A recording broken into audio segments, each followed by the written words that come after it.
Hello, Mallards. It is Sunday when I'm making this, but it's definitely not Sunday when you're watching this because you spent today at Repticon, and I spent today doing more than one thing because I am capable of doing more than one thing, but I don't like making more than one video.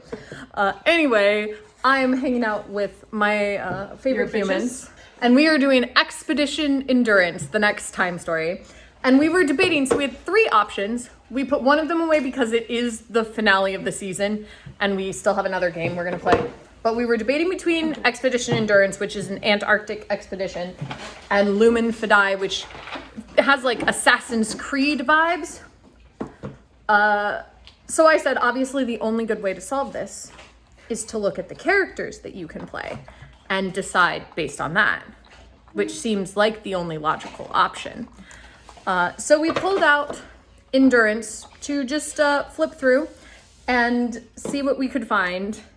And I knew when I got to the end of this character list that this was going to be our option because Emily can play Fenrir, the alpha male sleigh dog. And look at how happy she is. I was born to play this role. I also was immediately intrigued by this one when I opened the box because I like In Search of the Unknown as a deck cover. And then also when I flipped through here to look at the decks, one of the special decks is Insanity.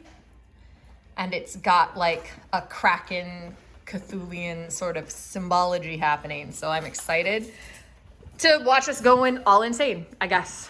Characters have been chosen, so we all knew that Emily was Fenrir the dog, but I am James Wilburn the mechanic.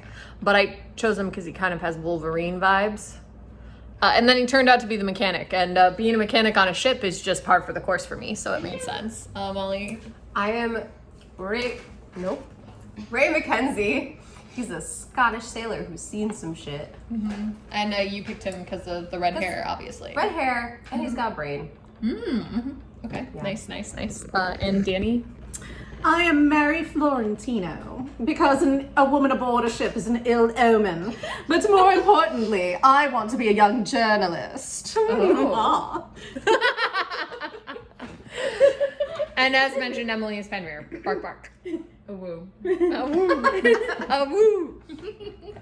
All right, I guess this expedition's getting on the road. We do have a boat that has a kennel, convenient, a kitchen, a dining room, and a boiler room. And we're about to lay out the base.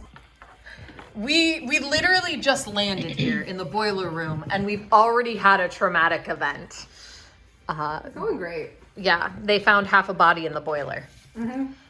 A boiler that's not working, by the way, which means we went from 30 time units to 12. Because we're cold. This is gonna go well. I'm sorry. We have gone to the kennel, and thank goodness we brought Emily because there's a square you can only get to if you're the dog. The first line is, your status as alpha male commands respect. Yes, it does. But from the makers of Communal Albert, everybody's favorite guy, we now have the Communal Shotgun. And the communal revolver. Mm-hmm, yep. Because we've just decided that they're useful for everybody. Also, I found part of a plane. That will definitely come in handy. Our exploration has been thus far, like, I don't know why the boat feels so ominous, but it feels so ominous. I feel like Insanity has just made this one feel way more ominous than the one where there were literal zombies. First, let the record reflect that we explored every room we could find on the ship. And then there was nothing. Like that's it. Like what happens? But we did run out of time units. So, Bob, what's up? Bob doesn't have the reproachful air he's known for. He even hesitates a bit before speaking. Right, well, I admit to having a bit of optimistic about the whole error margin business. We've just manually calibrated the machines in order to be more precise. Mm-hmm. This time, your arrival date will be October 24th, and not the 26th, as it was previously. Oh, I don't think that these old robotic units were so erratic. I'm afraid we'll have to send TIO to the scrap pile. Oh my gosh. This is wild. It's now 2 days earlier. hate it in Antarctica.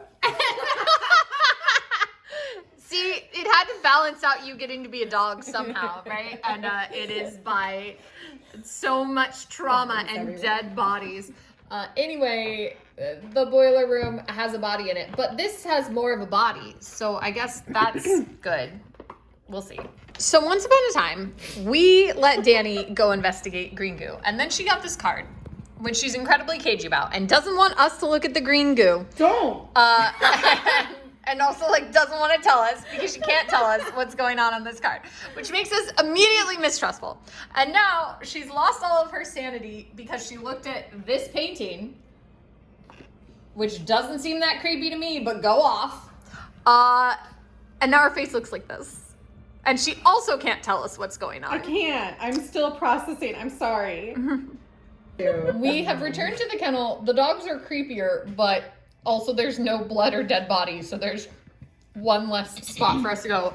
Also, Danny is not speaking to us, is not taking items that we hand her, is not doing anything. And I'm in a square with her, which might be dangerous. We'll see how it goes. Danny is still insane. Molly briefly went insane, but we fixed her. We're better now. Because what this game has taught me is that Night Vale is correct. If you see something, say nothing and drink to forget. Because that is exactly what Molly did. She saw something, she said nothing, and then by drinking booze, forgot and regained all her sanity. All hail the mysterious glow cloud. Yes, correct. This is fun. This is wild, but it's fun. And now we've come to the dining room where the corpse from before is alive and well. I wonder who she shot before. So Molly decided to summon a demon. Danny is entirely too excited about this. Cute. Oh, wait, pull it back up. So cute. He actually is kind of adorable. He's got flying monkey energy. It does. Well, we again failed. Mostly because these three decided to investigate a mountain that ended up being nothing. I thought there would be green things. But also it's really funny because, note to us, this location has literally nothing. There was nothing on my card, there was nothing on their card. There's nothing in the ice flows. They Anyway. trolled us, yeah. We did. Now Bob is disappointed in us yet again. Bob seems a bit annoyed, but mostly thoughtful. You've run out of time, sure, but you mostly run out of common sense. The situation in the field is rather complex, and actually quite dangerous. I suggest you recover your spirit and meditate on your mistakes. Don't disappoint me. So, unfortunate news, Molly went to a lot of work to summon a demon who then did basically nothing.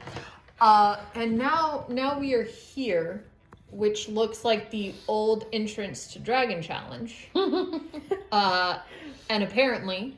A long, monotonous chant comes from the mouth of the skulls covering the walls of this room. Great. Lucky us. Where did we get, Emily? Do you want to read that card for us, please? Sure, the professor's young assistant turns around right on time to see you. He holds a long knife and greets you with a mocking sneer. You really think you can keep me from waking him? He's already waiting for you. He knows everything. He's within you. Some of you already serve him. Suddenly he attacks, but that doesn't matter. But that doesn't matter because look at us!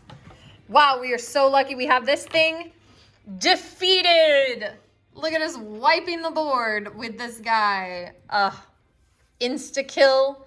And that brings us to our mission successful.